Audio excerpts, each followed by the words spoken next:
Market index according to BWI in मैंने year देखो छ 2016 year in 2016 is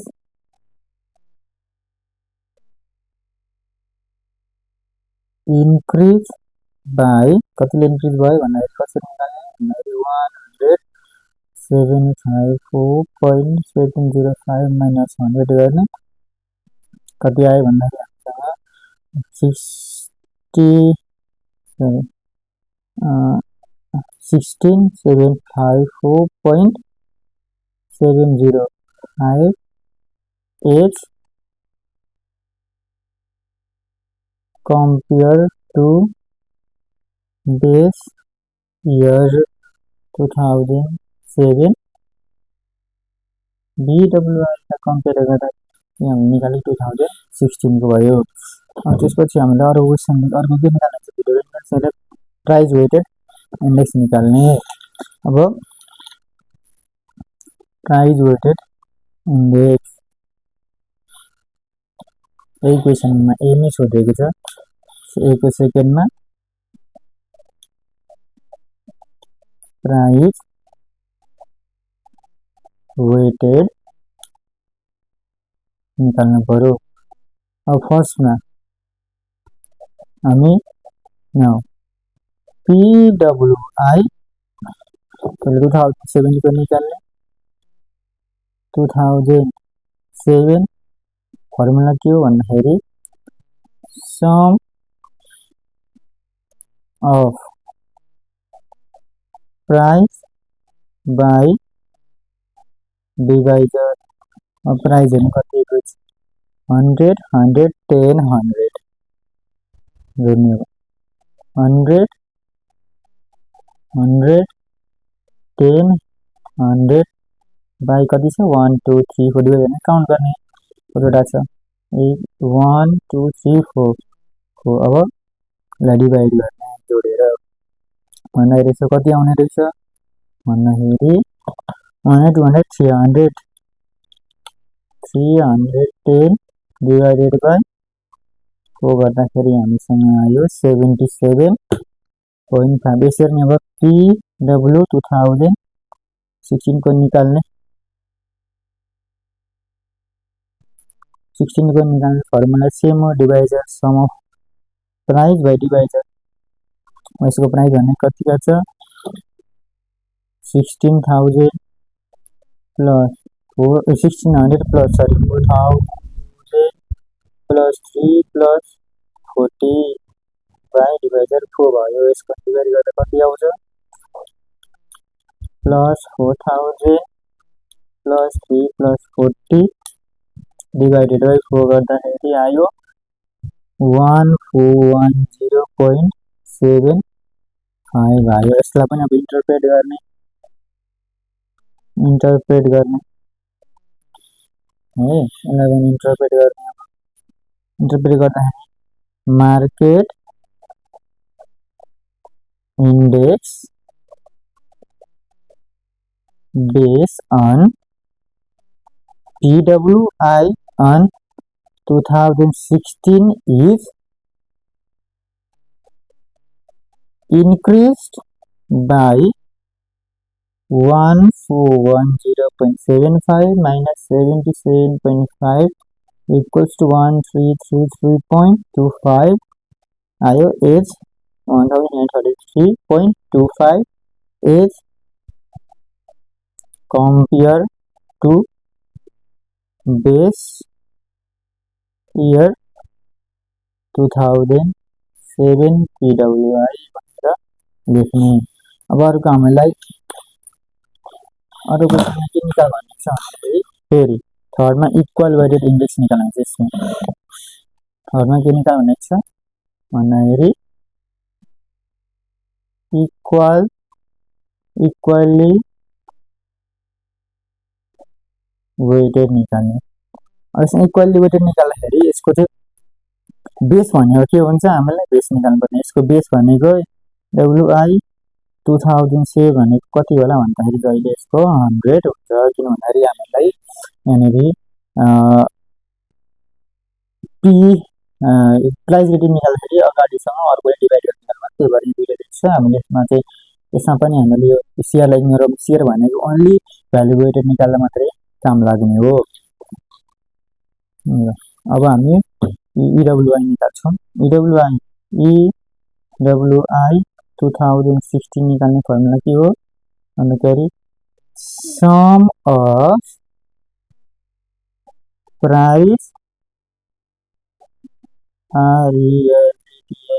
liability by number of stock into previous index। अब number of stock हामीलाई थाहा छ कति हो। नम्बर अफ स्टक कतिवटा स्टक छ, 1 2 3 4टा छ, एनजी 4 आयो। यो हामी निकाल्छौँ। प्रिभियस हाम्रो कति छ, 100 छ। यो निकाल्ने वर्किङ नोटमा निकाल्ने। स्टक दिएकै छ, लेख्दा पनि भयो। स्टकको नाम लेख्दा पनि हुन्छ।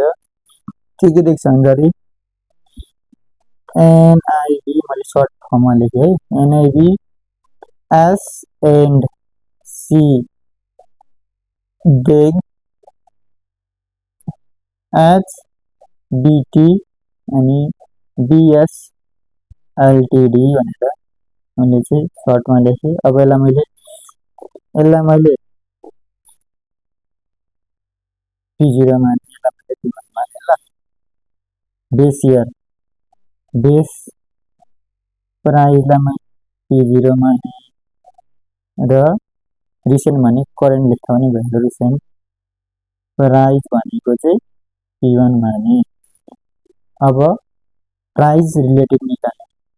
प्राइस रिलेटिभ भनेको P1 लाई P0 ले डिभाइड गर्नु पर्यो। पहिला यहाँ भेटिदिएको भनेको नि 100 100 10 100 यहाँ भनेको 16 100 4000 3 र 40।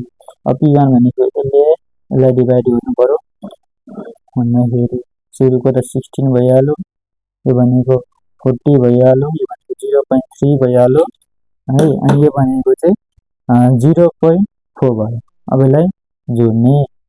सम अफ प्राइस रिलेटिभ कति आउँछ भन्दाखेरि जोड्ने 16 प्लस 40 प्लस 0.3 प्लस 0.4 0.4 गर्दाखेरि हाम्रो आयो 56.7 आयो। यहाँ 56.7 हाल्ने, डिभाइडेड बाई 4 गर्ने र मल्टिप्लाई बाई 100 गर्दाखेरि कति आयो भन्दाखेरि हाम्रो 1417.5 आयो। यसको पनि अब इन्टरप्रेट गर्ने। इन्टरप्रेट के लेख्नु पर्यो भन्दाखेरि अघिको जस्तै हो, market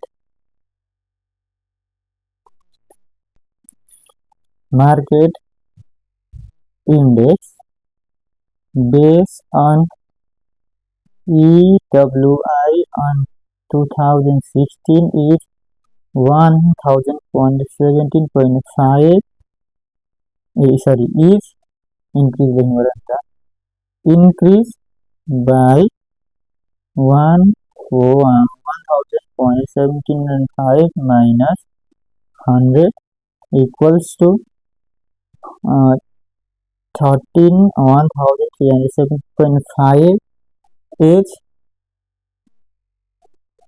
compared to base year 2007 EWI। अब B नम्बरको सक्यो बल्ल। अब बीले के भनेको छ भन्दाखेरि while calculating the index we assume the 4 stock। हामीले 4टा स्टकलाई एज्युम गरेको थियो। त्यहाँ एडिसनल सेयर पनि छैन फर्स्टमा। अर्को भनेको नो स्टक डिभिडेन्ड पनि छैन, स्टक स्प्लिट पनि भएको छैन र हामीले क्यासलाई पनि इग्नोर गरेको छौँ। State the specifically how the relaxations of this assumption do not influence the index. अब इन्फ्लुएन्स गरेको छ यो अनइन्फ्लुएन्स गरेको छ भनेर हामीले यसको चाहिँ रिजन दिनु पर्यो। अब रिजन दिने अर्कोमा बी नम्बरले के भने रिजन दिनु भनेको छ। हामी के भन्छौँ इन्फ्लुएन्स अफ यो चारटैको लेख्ने इन्फ्लुएन्स अफ फर्स्टमा अब फर्स्टमा हामीले के देख्छ क्वेसनले फर्स्टमा भनेको छ issue additional share additional share issue हो भने तीनटामा कसरी के गरेर असर पर्छ भन्दाखेरि if additional share is issue we have to calculate adjusted best value on VWI मा VWI मेथड निकाल्नु पर्यो। एडजस्टेड बेस्ट भ्यालु निकाल्नु पर्यो अनि divisor is calculate on PWI मा र लास्ट भनेको चाहिँ रिवाइज नम्बर अफ स्टक यहाँ भन्छ। यसमा चाहिँ रिवाइज हामीले स्टक चाहिँ क्याल्कुलेट गर्नुपर्छ EWI मा। कुन कन्डिसन थियो एडिसनल या त्यही बेलामा। अर्को कन्डिसन के थियो ह्याड नो स्टक डिभिडेन्ड र ह्याड नो स्टक स्प्लिट। अब यसमा चाहिँ स्टक स्प्लिट भनेको दुईटा चाहिँ एउटै हुन्छ भनेको स्टक डिभिडेन्ड र स्टक यो दुईटाको चाहिँ मैले एउटै लेखेँ रिजन चाहिँ एउटै हुन्छ यही कारणले। के रिजन लेख्नु भन्दाखेरि यसको VWI चाहिँ VWI इज नट इन्फ्लुएन्स। अब यो स्टक डिभिडेन्ड र स्टक स्प्लिटले VWI लाई इन्फ्लुएन्सै गर्दैन। Is not influence by stock dividend and stock split दुईटालाई केही गर्दैन। र अर्को रिवाइज अब स्टक डिभिडेन्ड डिस्ट्रिब्युसन डिभिडेन्डले डिभिजन त हामीले निकाल्नै पर्ने स्टक स्प्लिट त्यो पनि निकाल्नु पर्यो र रिवाइज नम्बर अफ स्टक पनि निकाल्नु पर्छ। यो चाहिँ दुईटैमा हो।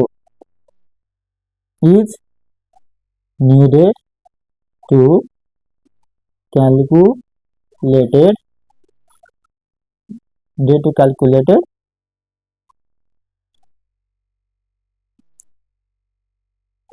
TWI and EWI दुईटैलाई निकाल्नु पर्छ। दुईटैको लागि सेम हुन्छ नि। लास्ट हामीले के दिएको थियो यो पनि भयो यादमा स्टक स्प्लिट पनि भयो हामीले। अर्को भनेको चाहिँ इग्नोर क्यास डिभिडेन्ड। अब क्यास डिभिडेन्ड इग्नोर गर्दा के हुँदो रहेछ भन्दाखेरि त्यहाँ चाहिँ क्यास डिभिडेन्ड यसमा चाहिँ के हुन्छ VWI मा चाहिँ PWI र EWI भनेको हाम्रो value weighted index price weighted index र इक्वली वेटेड इन्डेक्सलाई चाहिँ यसले केही असर गर्दैन। किन भन्दाखेरि क्यास भनेको त यता हामीले न त के गर्ने यो त अलरेडी क्याससँगबाट पाएको त्यसले यसले केही पनि इफेक्ट नगर्ने हो। तिनटैमा इफेक्ट चाहिँ गर्दैन। अब फेरि ध्यान दिएर सुन्नु एडिसनल सेयर भयो भने चाहिँ के हुँदो रहेछ भन्दाखेरि हामीले चाहिँ एडजस्टेड बेस भ्यालु चाहिँ VWI निकाल्नु पर्यो र एडिसनल सेयरै दिएको बेला चाहिँ हामीले डिभाइजर पनि निकाल्नु पर्यो र रिवाइज नम्बर अफ स्टक पनि निकाल्नु पर्यो। यदि स्टक डिभिडेन्ड र स्टक स्प्लिट दियो भने यसले चाहिँ VWI केही इन्फ्लुएन्स गर्दैन। यो भए पनि छ नभए केही फरक पर्दैन यसले चाहिँ। तर रिवाइज नम्बर अफ स्टकलाई चाहिँ यसले हामीले निकाल्नु पर्छ प्राइस वेटेड इन्डेक्स र इक्वल वेटेड इन्डेक्समा चाहिँ निकाल्नुपर्छ र क्यास डिभिडेन्ड भनेको चाहिँ क्यास डिभिडेन्डले चाहिँ VW value weighted index price weighted index र इक्वल्ली वेटेड इन्डेक्सलाई चाहिँ केही पनि असर गर्दैन भन्ने कुरा हामीले 3.1 को यो यसरी गर्नु पर्यो निकाल्ने